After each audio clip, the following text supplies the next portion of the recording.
mananampalataya. Isa po akong kubrador ng Bethel. Ako po yung unang-unang nakakilala sa Panginoon. Bata ko po kasi si Jocelyn at saka si Jacqueline. Alam niyo po, nung nag-wedding ako, si Jacqueline po karga-karga po. Pero po nung si Kuya Larry po kasi ang nag-share sa akin ng salita ng Panginoon. Sabi niya na nag-wedding ako o ano ba ang ginagawa mo? Magbago ka na, iwan mo na yan. Pero po, nagbago nga po ako pero siya naman ang nalis ng landas. Nasa katotohanan na po malis ka. Alam niyo po, nung ako'y nakakilala na sa Panginoon, meron naman pong nawala sa akin. Yung partner ko sa buhay. Katulad nga po sinabi ni Sir Cian nung linggo, mahirap pong mawala ng partner. Lalo na po yung anak ko, 6. Si James pa lang po may asawa nung nawala yung partner ko sa buhay. Ang hirap po nung siya lang po kasi inaasahan namin nun.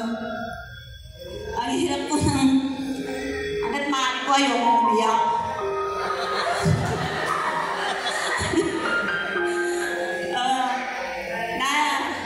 Dahil po sa Panginoon nanaguyod ko naman po yung 6 kong mga anak. Meron na po rin akong isang apo nun na wala ang partner ko. Ang hirap po talaga na kasi po siya lang yung naghahanap buhay sa amin. Wala naman po, ang ginagawa ko lang po sa bahay, magluto, maglinis. Kasi po siya lahat. Nung nawala po siya talaga, ang hirap po talaga. Hindi ko po alam, sabi ko, ano kaya ang pwede kong pagkakitahan para maitaguyod ko yung aking mga anak. Yun nga po, nakapagtrabaho po ako nag-manicurista at hibang ko po yung napasukan ko hanggang ngayon. Nagpapasalamat po ako sa Panginoon. Nalampasan ko po yung 19 years na pagiging nanay-tatay. Kaya, kung sabi ko nga po, kung wala ako sa Panginoon, baka po naglalakad ako sa daan na walang tsinelas at walang damit.